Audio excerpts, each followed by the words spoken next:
And good afternoon, everyone. Thanks for joining us again today. My name is Zach Allison. I'm the ATS National Sales Manager, and this is another one of our ATS universities.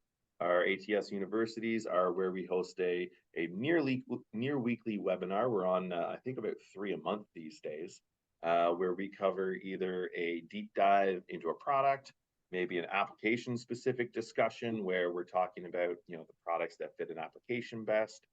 We did one recently talking about schools because it's that time of the year where a lot of school design is going on in educational facilities. So helping you understand like the right products for those type of applications. And then of course we also do accredited presentations like we are today, where we'll do an AIA accredited CEU with our friends from our various manufacturers. With me today is Gary, or down from the Lixil team. Lixil is American Standard, Rowe, DXV, and he's joined us a couple of times and given us great presentations in the past. So thanks for coming back again. Always good. And then as a bit of a housekeeping, all of our sessions are always recorded. I'll show you at the end of the presentation how you can find the previously recorded sessions. It is as simple as going to atspec.com and going to the learning section, and you'll find our previously recorded webinars. If you're unfamiliar with ATS and you're here mainly for the accredited presentation, ATS is essentially a product selection tool that amalgamates various aspects in the industry. So we are kind of a cross between a manufacturer's website, a spec writing tool, a Revit creation tool, and really the goal is to help you properly configure the product, not just get a base model. At the end of the day, when you're done configuring and selecting your product, it'll help you download it in any one of our 10 different formats, one of which I guarantee will fit how your firm goes to market. It's all free, paid for by our lovely friends and manufacturers like Lixil today, who support us not just in providing that service to you, but in providing this education to you as well. So without any further ado, I will tie it up and keep an eye for questions. Please feel free to raise your questions along the way.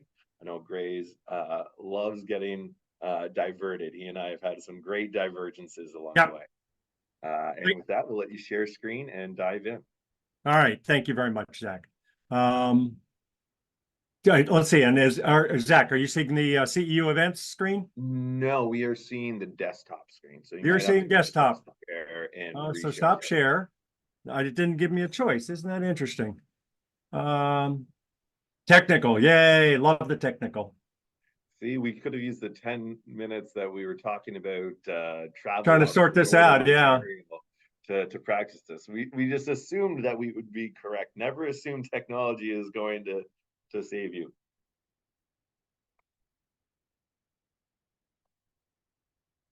I guess in the meantime, as Greg gets this sorted out, I will mention that we do always send out our CPD hours. So if you are a self-reporting territory, then you can use our CPD sheets. We have a certificate of attendance that gets sent out.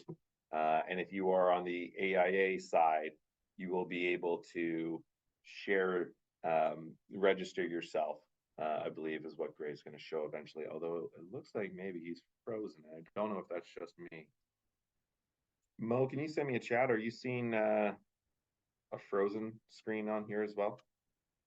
Oh, there we go. My question's been answered. Please pause with us as we obviously dive through some technical difficulties here, but I'm sure he'll be back any second and we'll have the presentation up and ready to go.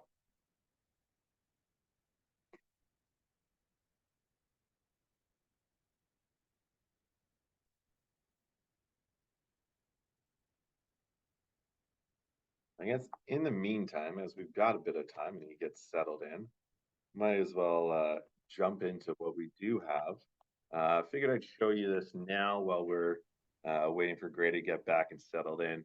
As I mentioned, we have all of our previously recorded sessions hosted on atspec.com. You can get the Learning Hub here and go to webinar recordings. From this page, you can also access our templates, which is in essence an ATS master divided by application. So the products that we're talking about today may fit, say, a condo application or may fit a office application. This would give you our best practices and recommendations for those types of applications, which of course you can log into the spec tool and have all those applications as well and be able to select and configure those project selections there. All right. So that was just biding a little bit of time. Yeah, thank you for filling. My apologies, everybody. When I hit share screen, my Wi-Fi crashed. So again, I'm really sorry. So let me try this again. Share screen. Good. There we are. We all right. CEU events. There we are. Good. All right, you're seeing CEU events. Okay, so far so good. Everybody, if anybody would like credit for today's session, please go to www.ceuevents.com on a browser or whatever device you're using if you happen to have the app. But otherwise, go to this and register for today's event. You'll find it there. And if you have gotten this far with us, if you've joined us for this session today, once you register, this is the code that you will put in to get credit for today's session. You can see it's 6 lowercase r 2 lowercase f. So I'm supposed to give that to you to the end, but oh my gosh, if you've gotten this far with me, I think you totally deserve credit. All right.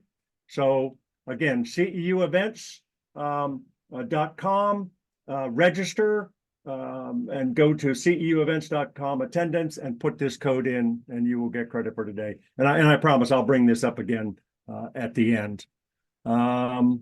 And so what I've got to do now, Zach, is find the presentation. Here we go. There we are. Oh.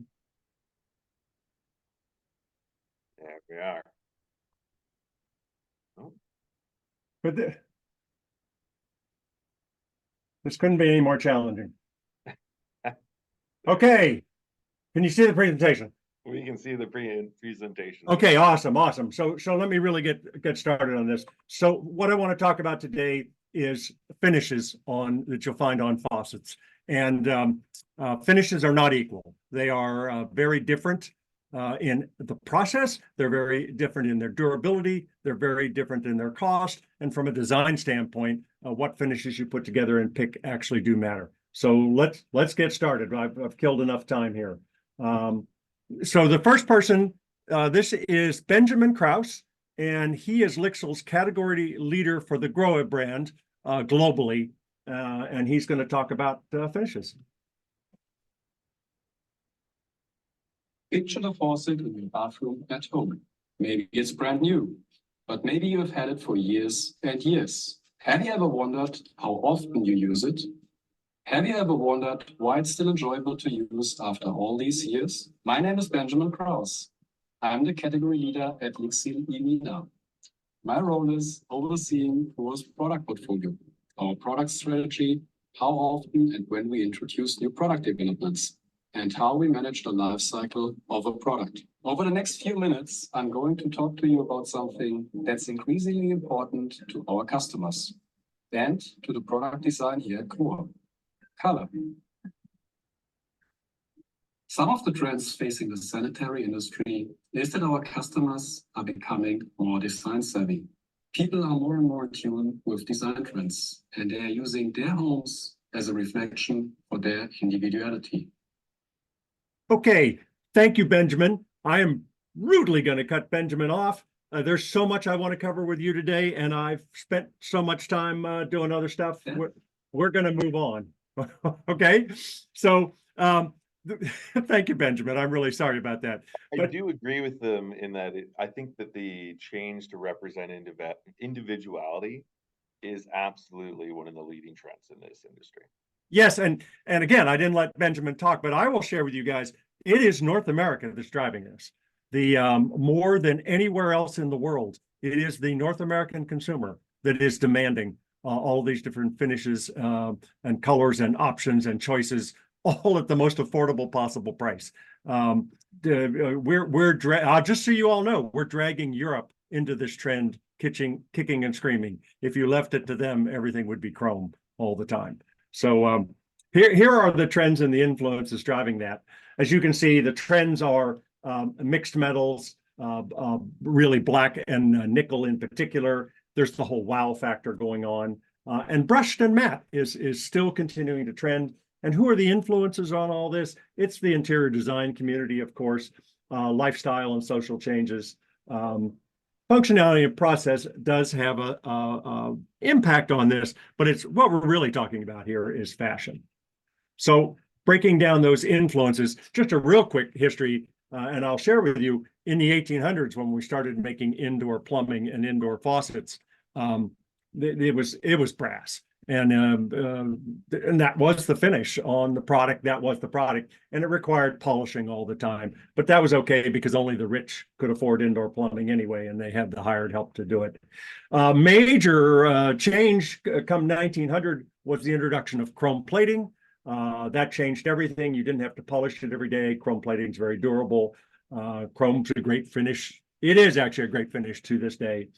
Then fast forward to the late 70s, 80s, powder coating came along, and we'll talk about that. That's basically different variations of paint. And then in the late 80s, PVD showed up. PVD is another process, and we'll talk about that in more detail and how that works. So what are some of the other influencers? You can see lighting has certainly been a strong influencer. And is also another factor in the home that has all these different finishes, and home decor in general. And as you can see, other elements in the space are an influence. For example, matte black lighting, and look at the brushed brass and the gold detail in this eclectic grouping here on the right-hand side. And that, again, that is the North American consumer who has more eclectic taste than the rest of the world. I know, I'll just share with you as a designer, we tend to believe that Asia to a little bit, but Europe, they have better taste than we do. It's not true. The American and Canadian consumers are the most sophisticated from a style and design standpoint. It's an interesting point, because I would throw out that I think like a decade ago, maybe more, European was leading design. Yeah. But I would say that it was more in terms of shapes than color. Yes. Like even a lot of what we would say is European shape design, where it's more squared, or they've got, stronger lines. Yeah, European minimalism is what it was, based on geometric forms. Yep. Yeah, interesting. Yep. And we don't give ourselves credit. We assume that everybody else in the world knows better than we do, and I don't find that to be true. Kitchen appliances, stainless steel, oh my gosh, is still dominant. Brush surfaces hide marks and fingerprints, but this image shows the emerging trend of mixed materials that are showing up even in the kitchen. And from design styles, a whole range of materials and finishes are bringing new effects to it. Obviously, and you all know this, faucets get referred to as the jewelry of the bathroom. So of course, jewelry is another influencer. It brings drama and impact to the space. So you can see it here. Look at the mixed metals and the finishes in this beautiful collection of jewelry here. It's happening. Same sort of thing. There's a kitchen faucet that is riding on exactly the same trends. So another factor related is improving your life, your health, wellness, and technology. So think of a smartwatch that tracks health statistics, or the high-tech piece of equipment like a Peloton. Notice the design and finishes that are being used on that are showing up in touchless bath faucet, which is convenient and hygienic and expresses similar sort of finishes as the bike and the watch do. This expressing health and wellness and technology. So it's not by accident, and it somehow is all related. Family dynamics are also an influencer. Who's going to use the faucet plays a big aspect in the faucet selection, especially when it comes to family. And of course, oh my gosh, none of us can escape social media. Interior designers and influencers on social media now have massive platforms that are sharing and pushing all kinds of trends and ideas. And we're just not allowed to ignore that and what's happening. And of course, let's see, and they're global trends. Concepts influence design. One example is the Danish concept of hygge, if you've ever heard of that. which is a feeling of warmth and comfort. And this translates to simple design with inviting touches. For faucet finishes, this translates to warm tone finishes that add warmth as though you lit a candle and created a warm, inviting space. So as you guys know, brass and gold are certainly trending. And then fashion is also an impact. So this is an American designer, Christian Siriano, and he says, this is a quote, "Personalized clothing and accessories empower people to reveal their authentic selves, which we also see play out when people curate their living space." So it's just what we talked about, the notion that North American, both the US and Canada, are really, they're taking their home space and creating and expressing their own personalities in it. That's absolutely coming through. So the trends and buying patterns are also changing. So black and nickel are popular and are expected to continue trending, in particular, both in matte and brushed finishes in particular. Mixed metals is the current interior design trend. This was a designer show house. You can see in this kitchen, look at, and it's hard to believe, but it takes a certain client willing to accept the stainless steel, the gold or brushed nickel, the matte finishes in contrast, but it all works. It all pulls together and creates a sophisticated look. So here let me let somebody else talk. This is Lacey Martinez, and she is the leader of national showroom accounts all across North America, talking about mixed finishes. Welcome, I'm Lacey Martinez, and I'm here to talk about mixed materials and how faucet finishes can play a role in this trending design. Mixing materials in architectural design isn't a new concept. In fact, architects have been designing schools, museums, cathedrals, and nearly every other building using a mix of materials for centuries. Using different ratios of dissimilar materials can create a spectrum of ambiance. Incorporating more metal, for example, will create a cool industrial aesthetic, while incorporating more wood will create a warmer, more organic look and feel. Metal, wood, glass, and stone can be layered to accentuate dimensions and create further contrast. Placing dissimilar materials on top of each other creates a striking visual distinction, and the transitions between different materials can be further accentuated by decorative trims such as wood or metal. Now, let's look at faucets in particular. Faucet finish is an important design element that was once overlooked, but new technology and the public's widespread appreciation for the overall look in the kitchen and bath have made the faucet an important feature. For something you touch several times a day, why not pick a finish for your faucet that will make you feel good? Metals come in warm and cool tones. Warm metals include brass, gold, copper, polished nickel, and oil rub bronze. Cool metals include polished chrome, silver, stainless steel, and brushed nickel. Generally, to create a cohesive look, it's recommended to mix metals and that have the same tone. Now. All right, thank you, Lacey. Welcome. So that takes me to the wow factor. Important. So consumers are looking more and more to have a statement instead of a perfectly coordinated look. They want to stand out. So the wow factor can be achieved through a pop of color. And here the detail in this hose, in this semi-pro kitchen faucet, it's instantly bright, brightens up the space and really creates drama. And so the fact that we have options like that to create wow. I'm catching up here. Okay. Not all finishes are created the same way. So let's take a look at the major finish types and how they are achieved. So I want to go to really our expert. This is Walter Pitch. He is leader in faucet engineering for all of North America. And what Walter's going to talk about is how dramatically different the different finishing processes are in the manufacturing aspect. today I'm talking about a little bit about decorative finishes for faucets. There are three different types of finishes. One is chrome plating, the second one is PVD, and the third one would be painting. So let me talk about the first one, which is chrome plating. That is a thin layer of chromium that's applied onto a metal or composite substrate through an electroplating procedure. It's a multi-layer process depending on the substrate. So the layer structure is applied on either brass or zinc or plastic.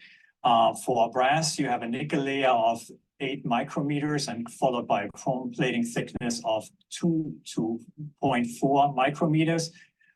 For ABS and zinc, you need to have a copper layer ahead, which is even thicker.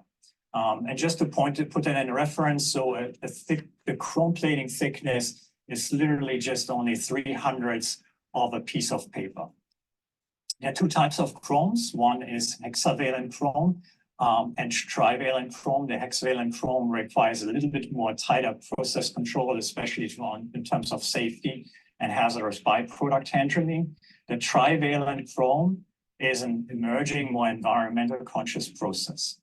Another very popular process in the decorative finishes for faucet is PVD process. PVD stands for physical vapor deposition. It's a thin film coating as a process which solid metals are vaporized in a vacuum and deposited onto the surface of a part. Compound materials are deposited atom by atom, forming a thin bonded metal or metal ceramic surface layer that greatly improves the appearance, durability, and function of a part. A wide range of different decorative finishes is possible. Most popular are stainless steel, brushed nickel, and brushed gold. Some color limitations exist with PVD. PVD coatings are often harder and more corrosion resistant than electroplating. The PVD is applied on top of chrome, and many of the PVD coatings are also brushed, and the brushing may happen on top of chrome or on top of the nickel surface. The table on the right shows different metals that can be used and also the different colors that will be achieved. The third finish process for faucets is painting. Within painting, we have two types of coatings. One would be powder coating and another process would be lacquer coating. Powder coating is a single layer coating process applied as a free flowing dry powder. Powder is a coating applied electrostatically and then cured under heat or at over 360°F for half an hour. The coating is applied either direct on the substrate or on top of the electroplated surface, which is better. There are limitations when applying powder coatings to plastic components. Because of the thickness of this powder coating, which is almost the thickness of a paper, the finish is resistant against mechanical damage, but it may be also prone to orange peel, which you see on some of the products. The other painting process is wet lacquering. This is a multi-layer coating process, typically acrylic coating that forms films by solvent evaporation at temperature of 160 to 175°F for half an hour. It can be applied to all different kinds of substrates, and wet lacquering is a bit more complex, but it will result in a smoother, richer looking finish due to a top clear coat. This painting process allows the widest range of color choices. However, painting is not as durable as either PVD or electroplating because the coating is much softer and not as scratch resistant. Thank you, Walter. And as you can see, the process is more complicated and the durability levels are different. So speaking of durability, let's come on. All right, our next guest that I have here, this is Christian Zimmerman, and Christian works in our labs in Germany, and I want Christian to show you some of the abrasion and adhesion testing that our finishes go through before they get to you. So, hello, I want to talk today about the quality of finishes. So when we talk about the quality of finishes, the major three topics that I want to discuss would be the appearance of parts, the adhesion of the coating on parts, and also, very importantly, the corrosion resistance. These are the three major topics in regards of finish quality. So without further ado, let's go to the appearance. Obviously, the quality starts with the look of the product. That means that we have to ensure the appealing finish to the customer, and this is primarily driven by specification. So we need to have a harmonized and how to assess the quality of the finish.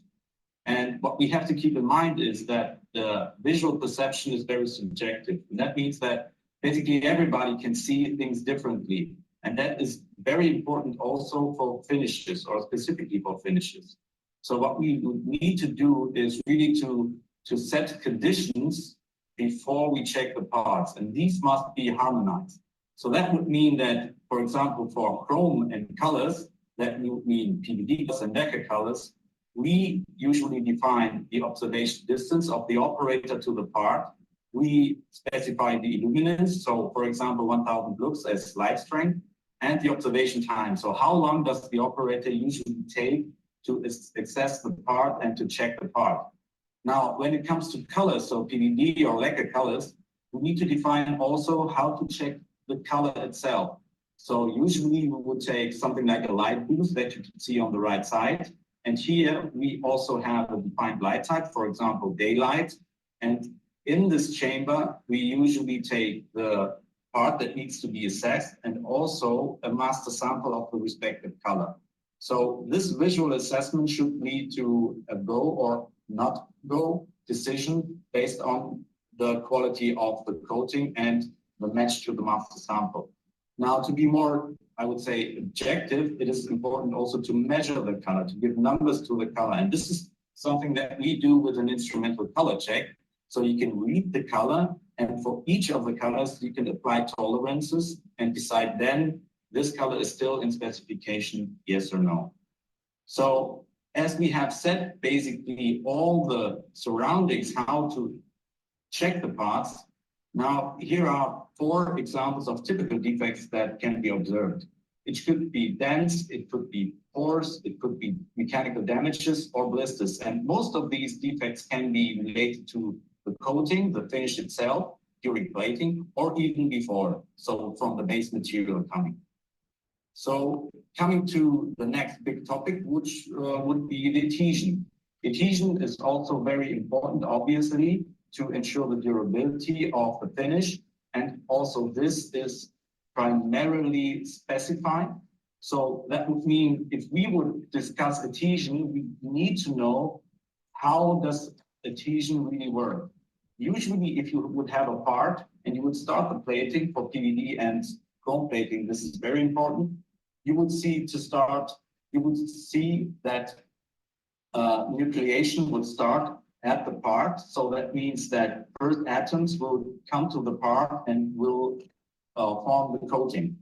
And this is a process that extends over the plating time. But what is also a given fact, because we discuss real parts and not perfect parts, is you will have some deficiencies of the coating, meaning you will have contaminates that will be plated, and also you will see some voids where the coating is not even formed on the part. And this is happening on an atomistic scale, so you cannot see it, but this is the reason that we need to test it. So for a multi-layer coating, for example, consisting of 2 coatings, we would test the adhesion of the complete coating on the part and also the adhesion in between the single layers of the coating. And all of this is applicable, obviously, to all of our finishes, the chrome finish, the PVD plated parts, and also powder coated or lacquer parts. Now, since this is a wide range of different technologies that we use, we also have different adhesion tests that can be used.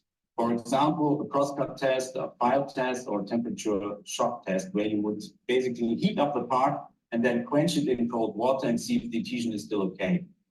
So for the most common test for adhesion, which would be the crosscut test, Usually this is done by taking a tool that has 6 blades, and you would cut the part, and then you would cut it another time in a 90 degrees angle. And then afterwards, you would see how many of these squares will still be on the part and how many did you lose. And based on that, you will say it's okay or not okay. Now, the last big property that needs to be tested is the corrosion resistance. Here, this is something where we have a big stake in, but also the customer can influence. So usually the corrosion would start very small and then spread over the part. We need to make sure when we manufacture the parts that we have a durable coating, a durable finish, obviously. And also here, this is specified. So the quality is specified and also the tests that we do are specified. So if you would need to think about corrosion, it's important to understand that this is always a mix between the material that is used. This is something that we influence, and also the medium and the stress on the parts. And this is something that also customers can influence. There are a lot of different types of corrosions, for example, galvanic corrosion, pitting corrosion, and so forth.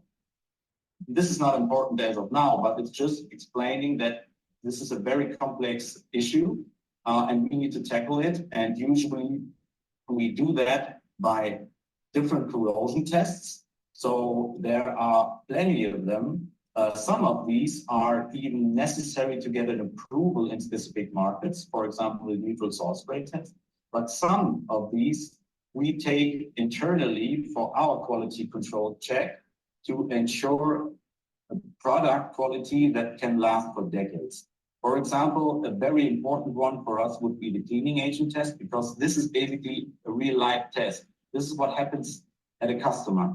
So we would take the parts, put them into different cleaning agents, wait for a couple of weeks, and then observe the parts and see if any corrosion would occur.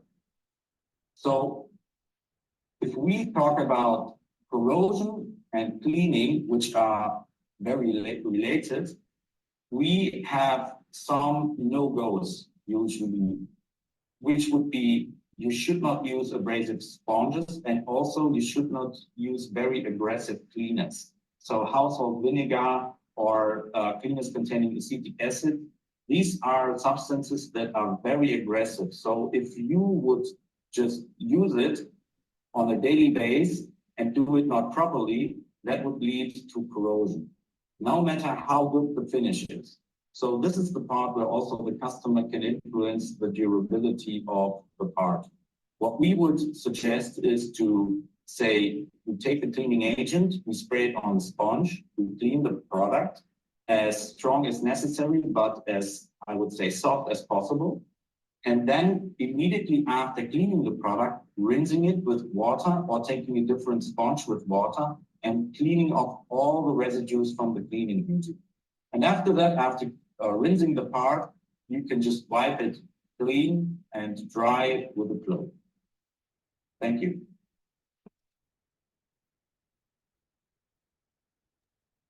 Very interesting. I think All right, yeah, thank you. Isn't that fascinating? So thank you, Christian. that kind of really stood out to me there that I'd love to dive a little bit deeper on is obviously like the reaction to the chemical and how they're testing it.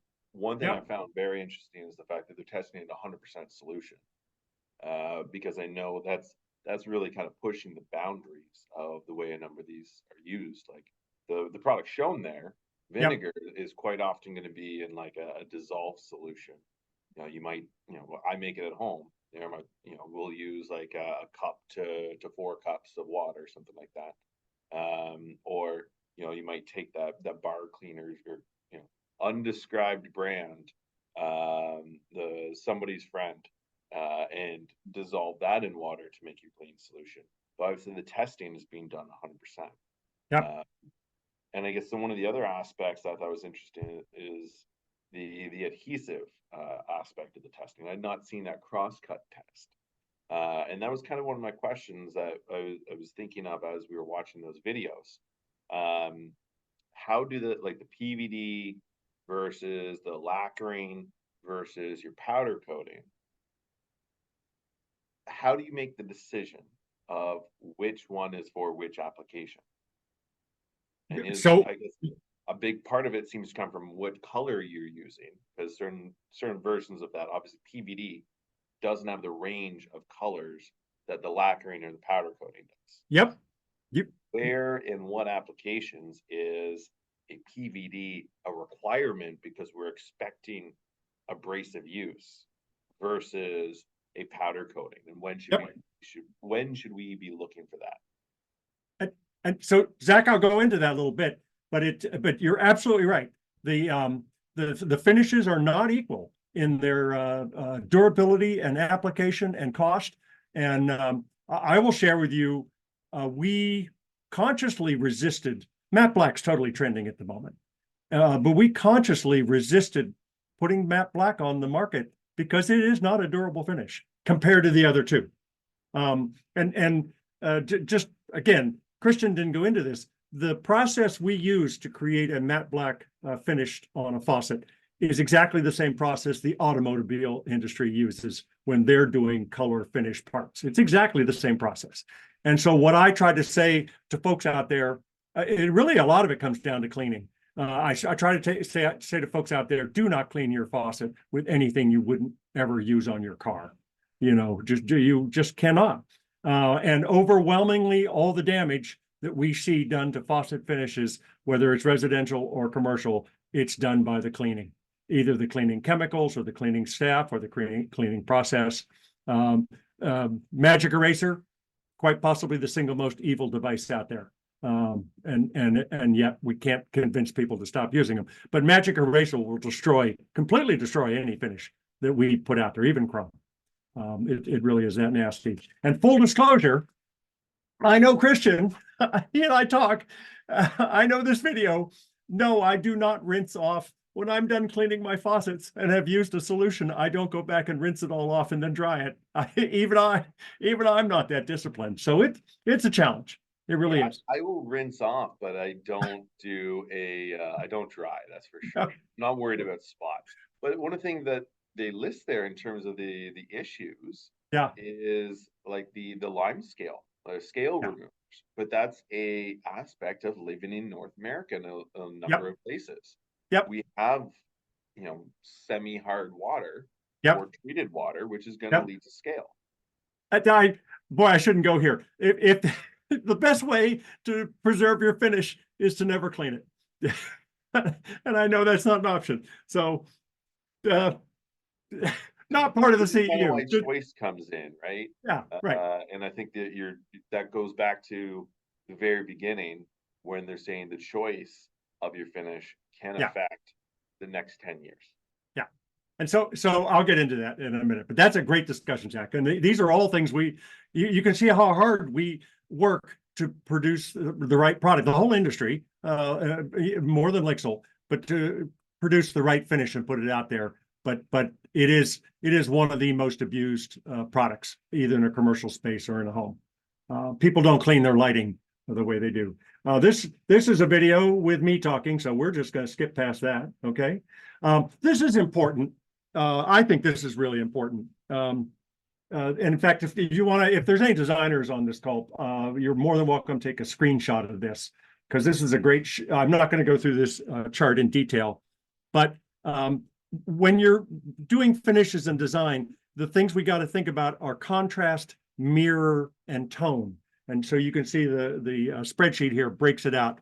Contrast speaks to how the finishes differ from the rest of the space. Mirror is how much or little the finish reflects, and tone is the actual coloring in the finish. And so all those have to come into consideration. And why, as a designer, I love this chart. You can see through chrome, through matte black, and to bronze. It shows how the finishes work, not only in the space, but with different design eras, and is a traditional design versus contemporary design. So a really useful chart. So Chrome, oh my gosh, Chrome really is king. Chrome is overwhelmingly always going to match, and I'll talk about that in a future slide coming up. It is the most affordable finish, and it is also, from what Christian talked about, the most durable finish. So I understand why everybody is trying to break out of chrome, but gosh, you can't go wrong with chrome. And just one final thing I will tell you, chrome never goes out of style. Chrome is always trending. My Italian buddies always talk about how chrome is trending. And it just cover this in the next few slides, but why is chrome more scratch resistant than, say, a PVD? It's the actual plating process and the durability of the chromium. Yeah, it physically comes out a tougher, more durable. PVD is great, it really is, but chrome wins on durability. And now, yep.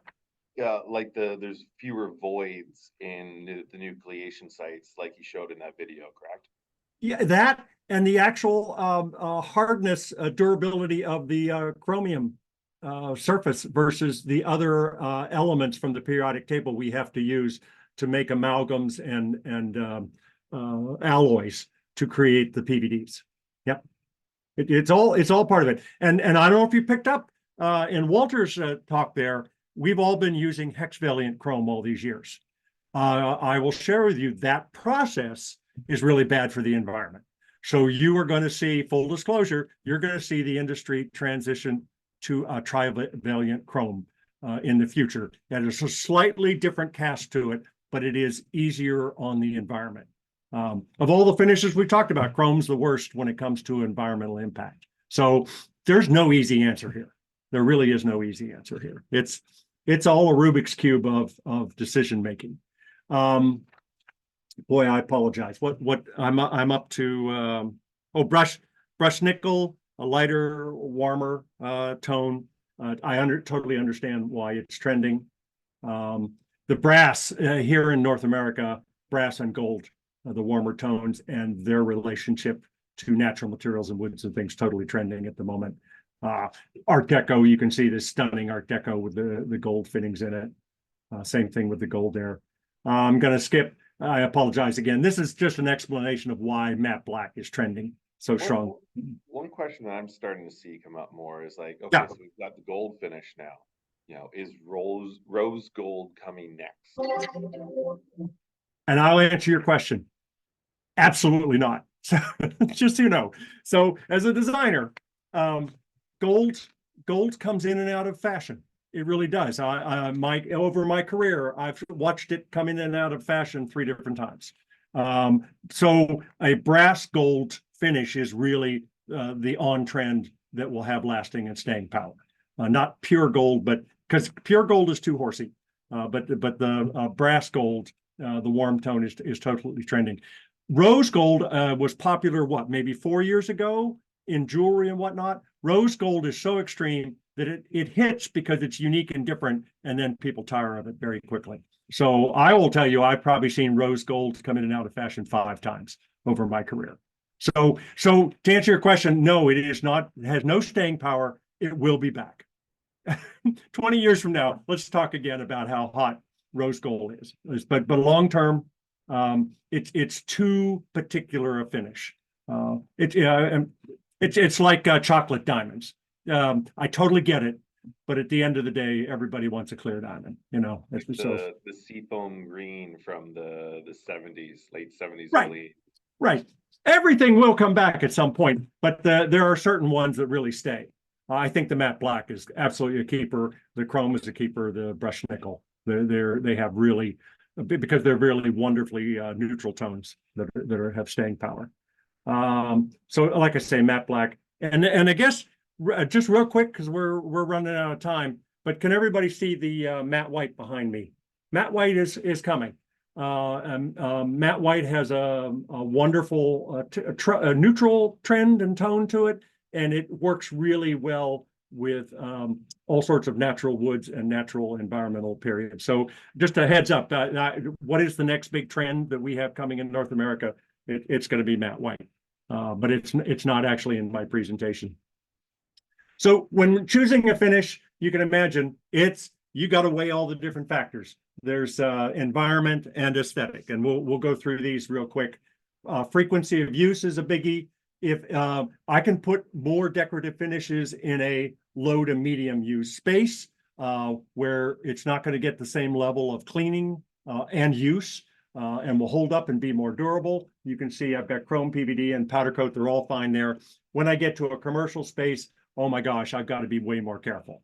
I'll just share with you guys, I work in an office building 6 months ago, put in pewter finish in all the bathrooms, the men's and ladies' restrooms. Oh my gosh, they all look like hell now, 6 months later. And it's because of the cleaners that were used on them. They've destroyed all the finish. So you gotta account for that. When you're choosing finishes, is it the powder room? Is this a guest bathroom where you're trying to make an impression, wow factor, and not going to get used that much? Is it the family or guest bedroom where you really want stuff that doesn't show fingerprints as much? Primary suite, oh my gosh, the owners of the house. You can put in really nice finishes there because they're going to take better care of it. It's theirs, and they're the only ones using it. So they know what to do and not to do. Same thing in the kitchen. Gosh, kitchen faucet, one of the most used appliances. So depending on how much cooking you do, how much grease, if you do a lot of baking, you really got to pick a finish depending on how much durability you're going to demand from that kitchen faucet. And same thing in the utility room. You can do a utility room with all sorts of decorative finishes, but what's going on in that utility room, and are you going to have a finish that really holds up? So even when we get to commercial spaces, there's a difference. If it's a public restroom, I'm redoing an airport, I've got to tell you, I'm probably going to go with chrome every single time because I know it's getting cleaned multiple times a day, if not on a daily basis. Whereas there are public restroom, there are commercial restrooms that are more private, a restaurant, an executive suite, high-end hotel, where you can be more exploratory and try some of the other finishes. Zach, you talked about it. Hard water certainly is an aspect, and there is the mineral buildup and the calcification, and can it do any damage to the finish, and how hard is that to clean off? Chrome and PVD will hold up better in those situations where you have hard water.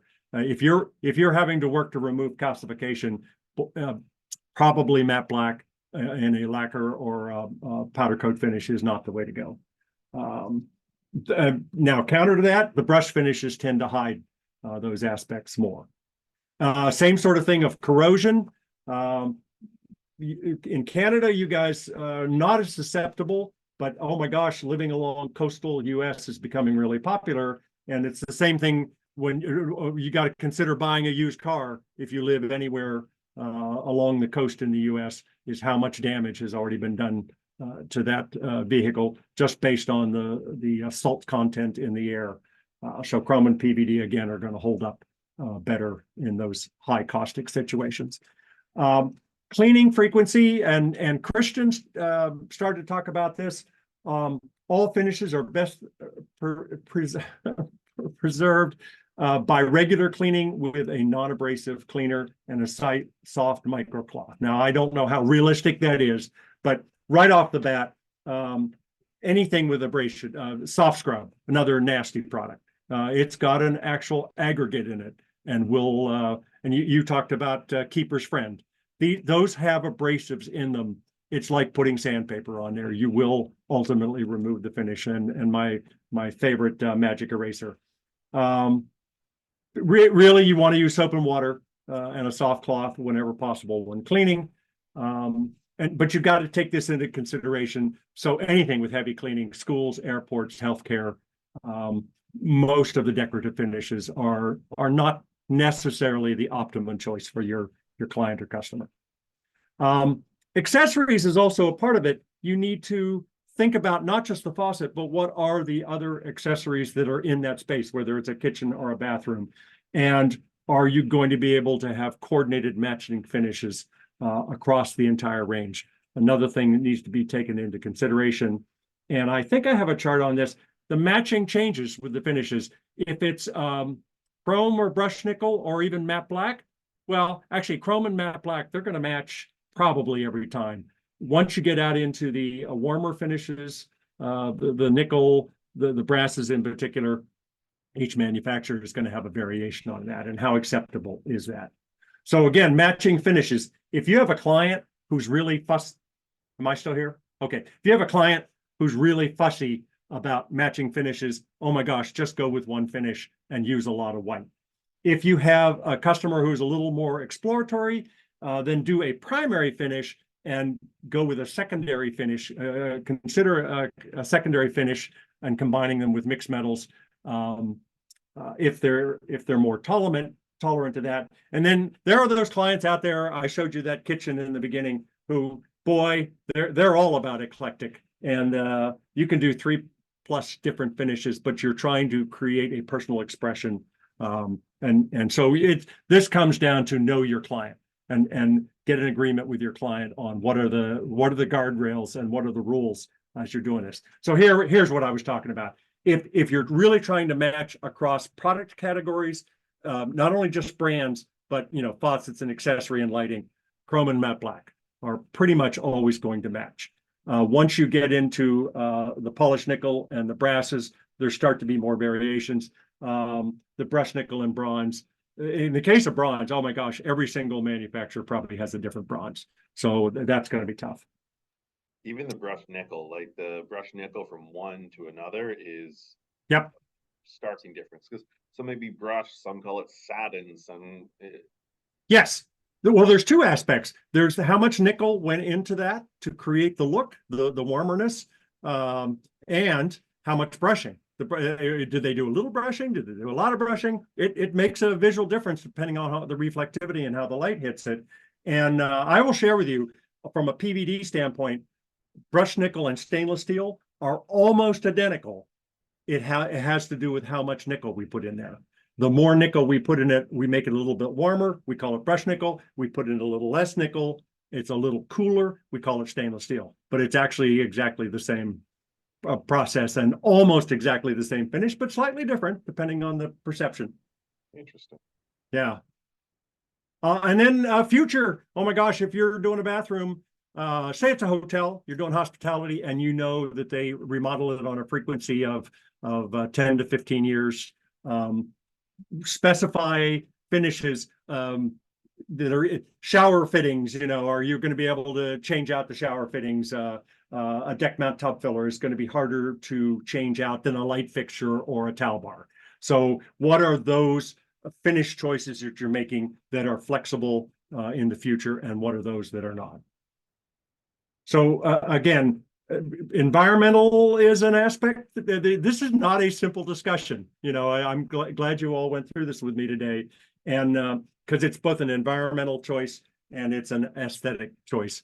And I know that your clients out there are demanding both. And so again, what do you do for the family? What do you do for the high-end consumer? They've got a wider range. What are you going to do in hospitality? What are you going to do in that high use public space like a hotel? It really does make a difference. All right, any questions? We'll pause for a second here and see if any Yeah. questions come in. No, I don't think none from me at this point. I think the interesting thing I learned is certainly like the level of abrasion. I think that was one thing I took away from this. We'll see if anyone pops anything in the Q&A chat field here as well as we finish up. But and the life of a finish usually comes down to how it gets cleaned. Yeah, and not just what you're cleaning with in terms of product, but the actual cloth material itself. And frequency, all of those. Yeah, which it's tough. Is a frequent topic of conversation that honestly tends not to have the answer. Is someone will say like, oh, here's the the MSDS of the list of materials they may clean these products with. It's like, okay, well now you're down to chrome. Yeah. All right, and once again, anybody who needs credit, please copy this down if you haven't, and if you don't, reach out to me, and I'd be happy to share. So Zach, let me stop sharing. Perfect. Well, and I think with that, out of respect for everyone's time, I'll say thank you for joining us once again. This is a great conversation. I always appreciate when you jump on with us, Gray. Thank you again for sharing your knowledge and presenting the material. If we do have any follow-up questions, feel free to reach out to myself, zach@atsspec.com. I'll be sure to loop in Gray to a conversation and help answer your questions. If you would like a similar presentation specific for your office, again, feel free to reach out. We'll get that set up. If you need help with your next project and selecting the fixtures, reach out to your favorite ATS MD person, whether or not it's Mo, Natalia, Melanie, myself, Phil, our entire spec team. Any of the Lixil reps will be sure to get a package together for you, help you select and go through all the various options that are available. As you can see, there's a lot of finish options and a lot of new looks available from the Lixil lineup, whether that is Growy, American Standard, DXV, the new Aspirations line. There's a Tempest line coming out. Lots of new products. So if you haven't seen it, it might be worth considering to take a look at what else is available. You know, it's not just the old same old, same old. With that, without any further ado, thank you very much for spending your time with us today. Thank you for joining another ATS University. We'll have another one soon. And have a great weekend. Bye for now, all.